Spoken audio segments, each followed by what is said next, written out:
नमस्कार साथियों।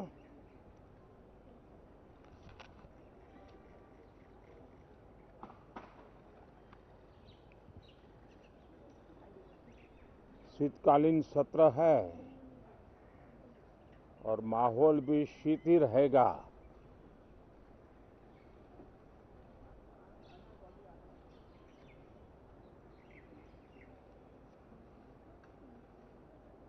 दो 2024 का ये अंतिम कालखंड चल रहा है।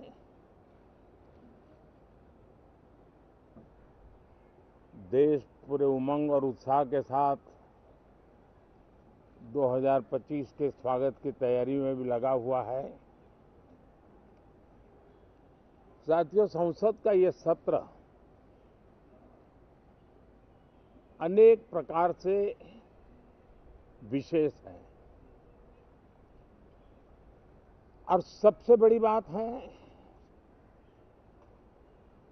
हमारे संविधान के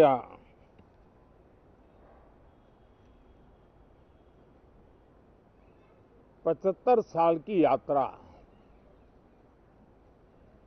75वें साल में उसका प्रवेश, ये अपने आप में लोकतंत्र के लिए एक बहुत ही उज्जवल अवसर है। और कल संविधान सदन में सब मिलकर के इस संविधान के 75वें वर्ष की उसके उत्सव की मिलकर के शुरुआत करेंगे।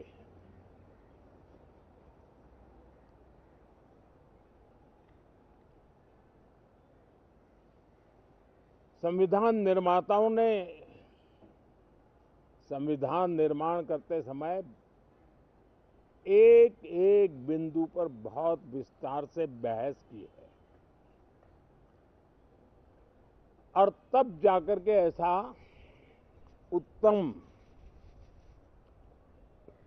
दस्तावेज हमें प्राप्त हुआ है। और उसकी एक महत्वपूर्ण इकाई है हमारी संसद। हमारे सांसद भी और हमारी संसद भी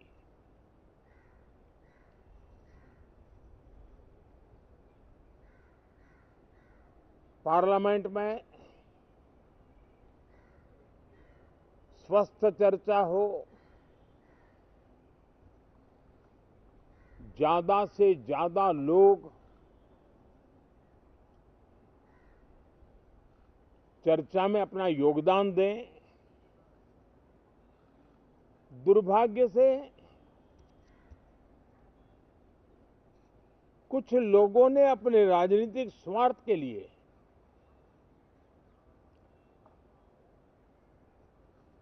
जिनको जनता ने अस्वीकार किया है, वे संसद को भी मुट्ठी भर लोगों के हुड़दंगबाजी से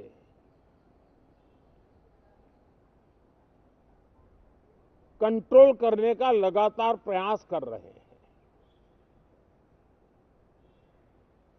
उनका अपना मकसद तो संसद की गतिविधि को रोकने से ज्यादा सफल नहीं होता है और देश की जनता उनके सारे व्यवहारों को काउंट करती है और जब समय आता है तो सजा भी देती है। लेकिन सबसे ज्यादा पीड़ा की बात यह है कि जो नए सांसद होते हैं, नए विचार, नई ऊर्जा लेकर के आते हैं और ये किसी एक दल में नहीं, सभी दल में आते हैं। उनके अधिकारों को कुछ लोग दबोच देते हैं। सदन में बोलने का उनको अवसर तक नहीं मिलता है। लोकतांत्रिक परंपरा में हर पीढ़ी का काम है आने वाली पीढ़ियों को तैयार करे, लेकिन 80-80, 90-90 बार जनता ने जिनको लगातार नकार दिया है, वे न संसद में चर्चा होने देते हैं, न लोकतंत्र की भावना का सम्मान करते हैं, न ही वह लोगों की आकांक्षाओं का कोई महत्व समझते हैं, उनका उसके प्रति कोई दायित्व है वो कोई समझ पाते हैं। और उसका परिणाम है वो जनता की उम्मीदों पर कभी भी खरे नहीं उतरते हैं और परिणाम स्वरूप जनता को बार बार उनको रिजेक्ट करना पड़ रहा है। साथियों, ये सदन लोकतंत्र की 2024 के पार्लियामेंट के चुनाव के बाद देश की जनता को अपने अपने राज्यों में कुछ स्थानों पर अपनी भावना, अपने विचार, अपनी अपेक्षाएं प्रकट करने का अवसर मिला है। उसमें भी 2024 के लोकसभा के चुनाव के नतीजों को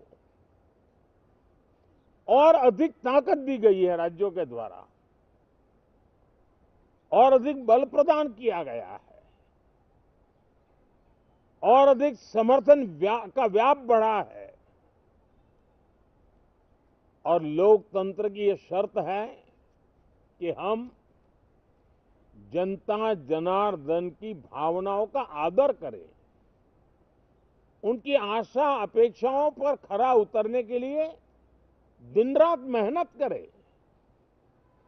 मैं बार बार खास करके विपक्ष के साथियों से आग्रह करता रहा हूं, और कुछ विपक्ष बहुत जिम्मेदारी से व्यवहार करते भी हैं। उनकी भी इच्छा रहती है कि सदन में सुचारू रूप से काम हो, लेकिन लगातार जिनको जनता ने नकार दिया है, वे अपने साथियों की बात को भी दबोच देते थे, उनकी भावनाओं का भी अनादर करते हैं, लोकतंत्र की भावनाओं का अनादर करते हैं। मैं आशा करता हूं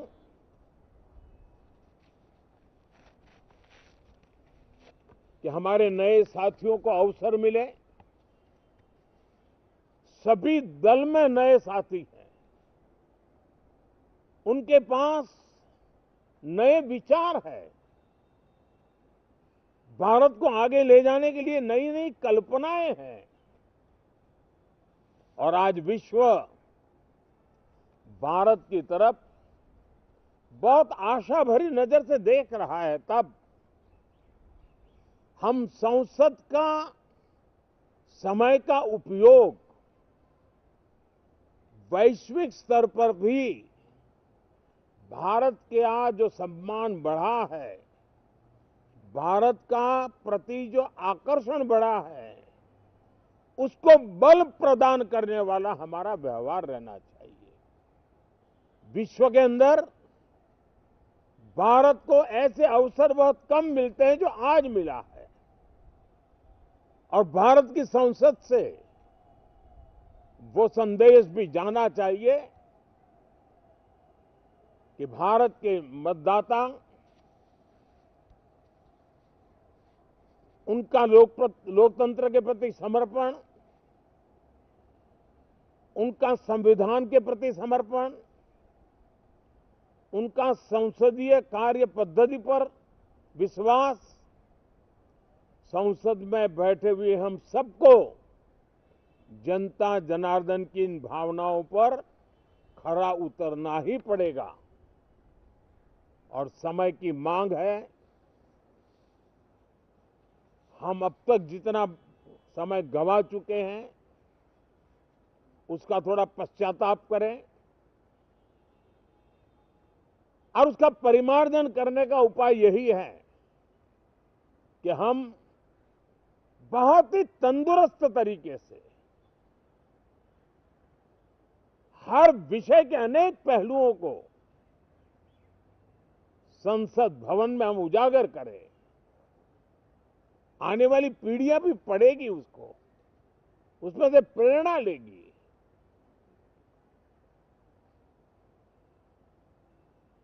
मैं आशा करता हूं कि ये सत्र बहुत ही परिणामकारी हो, संविधान के 75वें वर्ष की शान को बढ़ाने वाला हो,